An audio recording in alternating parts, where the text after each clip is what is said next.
Hi, everyone. You might notice that today's episode is a little bit different. Yesterday, on the anniversary of 9/11, I was invited to sit down with the family of Rodney Gillis, an NYPD officer who lost his life on that tragic day 18 years ago.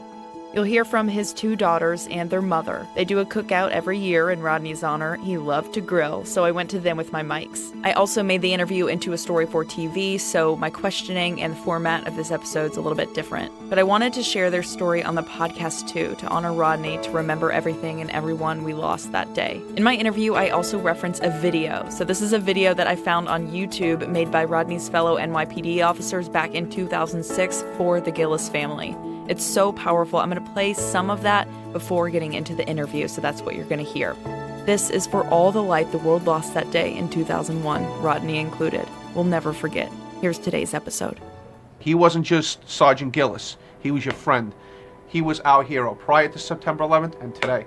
And he will always be remembered here. Not many people get to do what they love to do.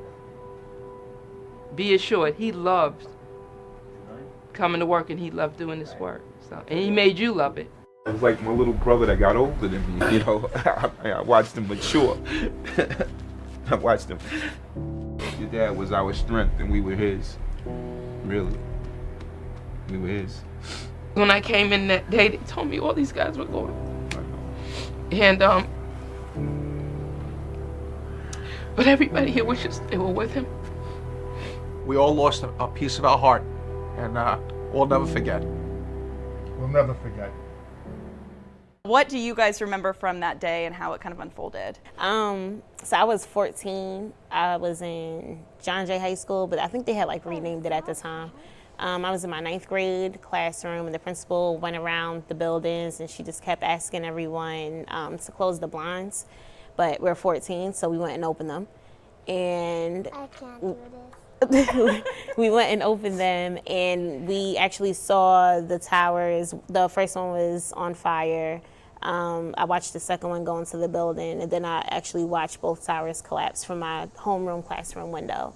And then my uncle came rushing through the door. They really weren't allowing people to pick up the kids, but he had went to that school. He knew people. He got us out, and then that's when we went and picked up my sister and my brother and got back. And you guys obviously knew your father was a New York police officer. What were you thinking? I knew he was there. We figured he was there. He's the emergency service unit. And I'll ask you, what was, your memory of that day, I'm sure, as an adult, was panic. Was that how you felt? Yes, I used to work for the NYPD as well as an investigator. Thank you again for listening to Unbroken, the podcast. If you want to watch that whole YouTube video the NYPD made back in 2006, or my story on the Gillis family that ran on NBC Charlotte, join our Facebook page, The Unbroken Circle. Check us out on Twitter at Unbroken the Pod, or look me up on Facebook. Dropped them off to school, normal. As I was driving to work, bunch of traffic. As I got closer, I saw just smoke going towards the bridge. So I'm uniformed. Or you can go to WCNC.com. They allowed me to go over the bridge. I'll be on vacation all next week. Once I knew what was going on, I'll be gone. I knew he was I'll be there. gone I'll be gone out of the country all next week, but we'll be back after that with all new episodes. He got off at Have a great about 8:30 weekend. in the morning. He worked midnights, and he wasn't answering. And I had just spoke to him about 4 a.m. I went to work at the courts, and I had to do, the safety issues, getting people out of the courtrooms. We had to, climb through the walls, the ceilings to see if anything was there, just to make sure everything was safe and that everyone was out. And I had my brother, like they said, go pick them all up from school, take them to my mom's. I reached out to my mother to tell that I would not be back in for a while. I kept trying to call the unit that Rodney worked with, and they were saying that they're still, trying to contact everybody, make sure everybody's okay, trying to locate them all. So I was like, okay, no big deal, because I know, he was there in 1993, and he knew he knew it was going to happen again. He always knew that it would happen again. So I didn't have any true panic at that time because he came out of it in 93. So for a while, I just figured he was in Mrs. Fields cookies, hanging out or trying to bust through walls, and that he'd be safe and keeping others safe. And I'm sure it was just, chaos at that time. I know the cell signals went out for a while. Everything, yes. How long until you finally got the news that Rodney hadn't made it out? And then how did you have that discussion with the kids? Actually, I didn't tell. My kids were 14, 7 and 6. My son's not here. He's at work. I did not tell my kids for 3 days that their dad was missing. Because as children, they're going to ask you questions. And my children always knew what their dad did.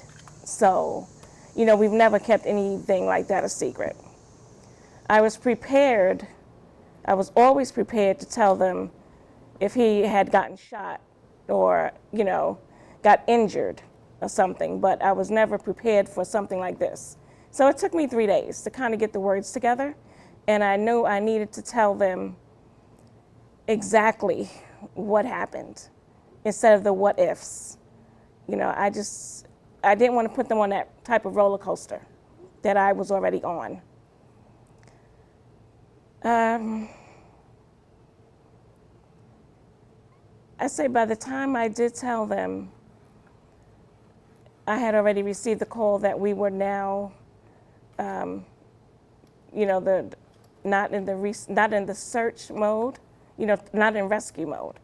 Sorry, not in rescue mode, but the search mode. So when that happened, I pretty much knew. And do you two remember that conversation? And what do you remember of that? Oh, sure.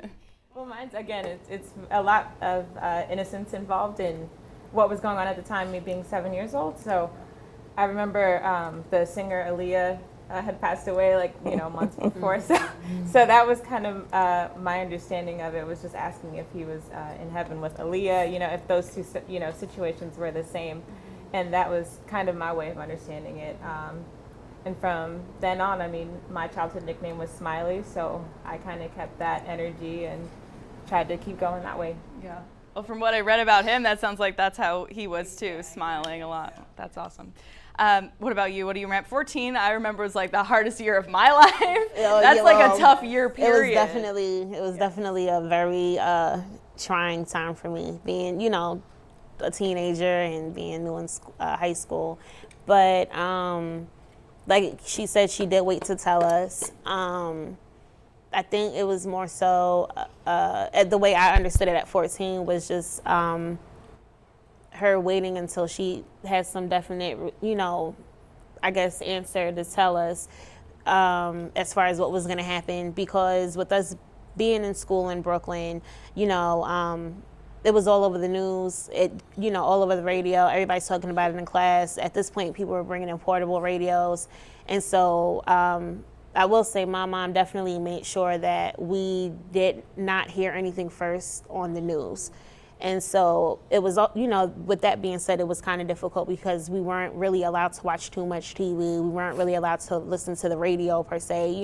It was a lot of CDs and movies and, people in and out the house checking on us and, just making sure that we're okay, getting us what we needed, family, friends. We definitely had a big support team when 9/11 happened. It was, for me, not real, and for a long time it wasn't real because we were doing ceremonies and stuff and I refused to go because there's no body, and so it was just really hard to Grasp. kind of and go to a service, and at 14 I'm no, he's coming back, even though part of me knew, I knew he was there when it happened, but at 14 you try to hold on to reality. It would be impossible to accept. As you guys grew older, in that year and the years to follow, how did your feelings kind of change about that? How did you honor your dad? we always celebrate. One thing that we all decided was that, you know, he loved his job. And that was one thing I will say, like, my mom always, like, got us to understand, and all of the officers that worked with him got us to understand, is that he genuinely loved his job. My mom had told me at that time that he had said that when he passes, he wants his ashes to be scattered over New York City. And if I'm not mistaken, she said no. So he kind of got what he wanted.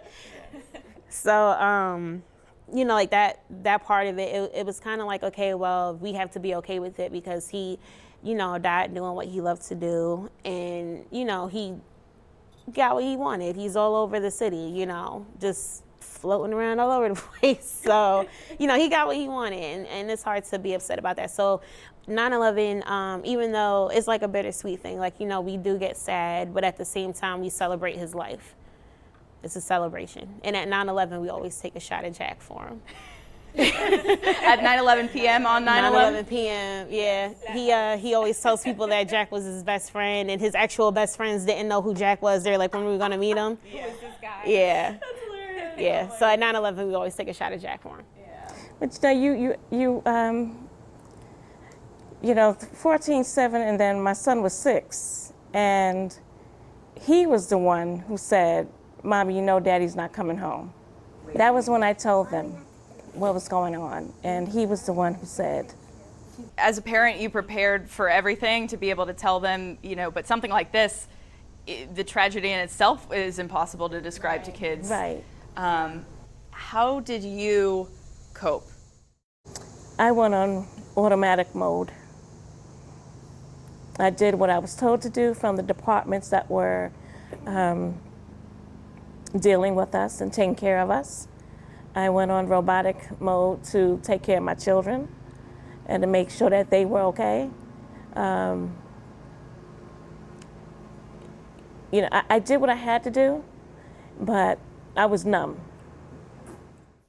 I mentioned earlier I watched this video back of his coworkers talking so highly about him. When did you guys first see that video? And I mean, what went through your mind when you saw it? I saw it was published like 2006, I think. Well, it's funny because I mean, he's very personal to us, but he's kind of like this public figure. So as time goes on, you find things all over the place, and we absolutely appreciate it. Whoever has things, we love to see them. But I think I found the video maybe just a few days later, or a few days ago. Yes. Because every once in a while you search and you just, you know, just to see what people are putting out there. And honestly, that is one of the most beautiful videos that I've seen. And I encourage people to watch it. A lot of people are a little intimidated by videos sometimes because they can be a little, you know, heartbreaking and sad. But that was one that really captured exactly who he was. So for Yes. Anyone who hasn't known him or to get to know him, that's the perfect video. And for anyone who has known him, that video would bring you a lot of comfort because that was who he was as a whole. I am probably going to use some of it in my story tonight. There was a part that really spoke to me where one of the officers, you know, tears in his eyes, was talking to you guys and your brother, saying, you know, I hope you guys grow up to be happy and flourish and have the impacts that your dad did. What would you say to those guys now? I mean, do you feel like you followed in his footsteps in that way? Absolutely. I think it's a daily, it's a process that we'll be on for the rest of our lives, but just keeping in touch with his big heart and trying to live our best lives because he did love us and that's what he would want for us. And he was just such a special person. So I say, you know, that was a tragedy, but it was something that we still knew someone so special and had that honor and that privilege. So to those officers, we appreciate the video. We know they deeply loved our father. Yes. and our, you know, loved one. And they're special to us too, their family. They did lose someone as well, and I know he loved them and he wants the best for them as well. And he knew he wanted to do this since we were 16 and 17 in high school. When we started dating, and he says, I'm going to become a cop. Can you deal with that? So that, you know, this was what he wanted to do. So that gives us so much comfort. I actually saw the video about 2 years ago, and I did not know that you all didn't see it, so I apologize for that. I really had no idea. It got shared to me, so that's why I figured you had all saw it. But we did watch a video together. He was on, was it First Watch or something like that? First Watch. It's a series. He was on there and he was like acting like, you know, doing what he normally does. So that was pretty cool. I know we had all sit down as siblings and we got to watch that. So it was pretty nice. But I do really appreciate what they all said. I remember a few of those people from growing up and, you know, going to see him at the job with them coming over or whatever. But yeah, we're okay, you know, just like to let them know, because I don't think that I'm in touch with any of them. So, you know, for all of the people who did the video, we're okay. And I do want to ask, you know, I could interview you guys all day about Ronnie. I feel like between the video and meeting you guys, I feel like he was just this incredible person. What do you want people to think about on a day like today? People who didn't have maybe a personal impact per se like you, but what do you want them to think about? You know, normally we're the first in North Carolina, Charlotte, we're the first family that people meet that has been affected. And I don't want them to treat us as celebrities when they do meet us. You know, we're normal. We've gone through tragedies just as everyone else has. Ours is highly publicized. We've never had a time to truly grieve and grieve in private. So it takes a toll on us. If there are times when we don't reach out, just be patient. You know, we just have to do it ourselves, you know, first. And to put, you know, to be the best that we can and honor him, we need that. But we also would like for people to realize that people are here. You know, it's not just in New York City. It didn't just happen there. This is a global tragedy, you know, and it still is. And people are starting to forget that. You know, we don't want them to, you know, where we're, you know, we just want them to realize that. It's a thing where it's kind of like, you're not supposed to, I know it's 2019, but you're not supposed to talk about politics, you're not supposed to talk about religion. And 9/11, I feel like it's still, even though it's been 18 years, I mean, 18 years, like you just raised a child, like they just became able to vote. And so with that being said, 18 years is not that long. It's still wrong. And so for people, they'll kind of joke about it and make insensitive comments. And especially with us being out here, being that a lot of people in North Carolina have not directly been affected by it.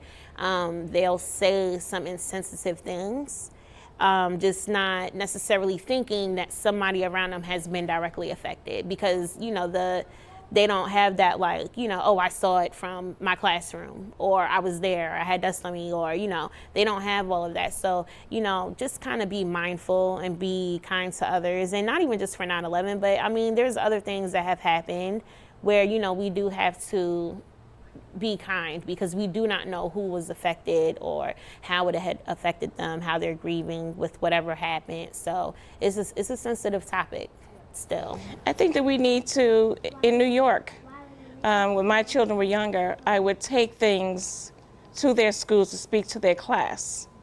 I bring items in, like the street sign with their dad's name on it. Some of the rock, the metal from the building, you know, and I would share that with the class teachers and the students. And I think that we need to do that here, because it's in the books, but it's not real to, you know, to that generation that it's happened.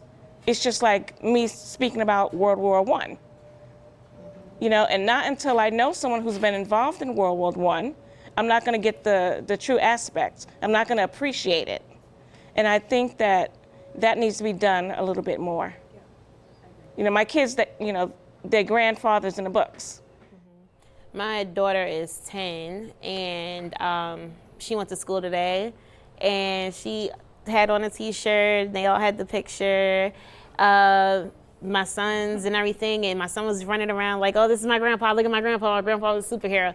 And, speaking with my daughter after school, she explained how she went to class and she explained what was going on with the teacher. And her teacher actually said, like, I've never met a child who actually knows what 9/11 is. Right. And so it is really something that the children are not necessarily aware of.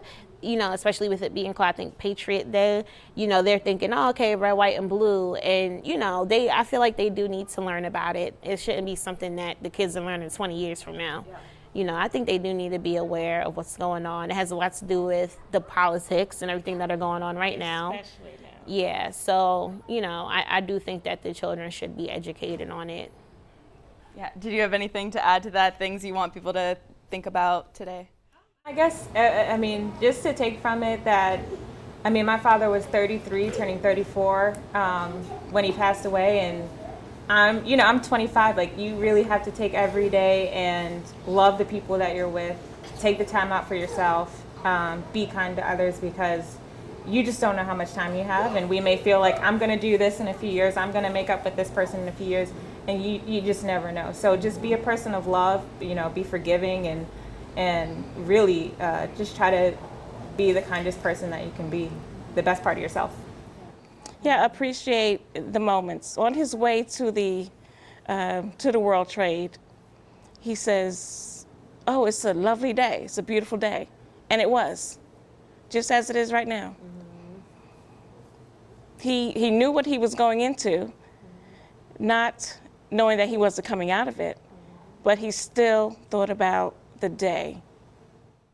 If you, that YouTube video that you were talking about, you saw, they were saying that when they were calling for him, looking for him, the last thing that he said over the radio was clear the air. So, like, he knew that building was coming down on him, and his main concern was making sure that we got as many people safe as possible. So, that really just shows, like, he just put everyone before himself. And that's who he was. He was a very selfless person. He put everyone before himself. So, just, like we said, be kind. Because, even with, like, all the tension with the police and everything right now, there's a lot of good ones out there, with a lot of positive stories. And, it's kind of hard to, let people understand that. But, there's definitely great police officers out there. My father was definitely one of a kind, but I'm sure he wasn't the only one, or isn't the only one, that was a great person inside and out. So. Thank you again for listening to Unbroken, the podcast. If you want to watch that whole YouTube video the NYPD made back in 2006, or my story on the Gillis family that ran on NBC Charlotte, join our Facebook page, The Unbroken Circle. Check us out on Twitter @UnbrokenThePod, or you can go to WCNC.com. I'll be gone out of the country all next week, but we'll be back after that with all new episodes. Have a great weekend.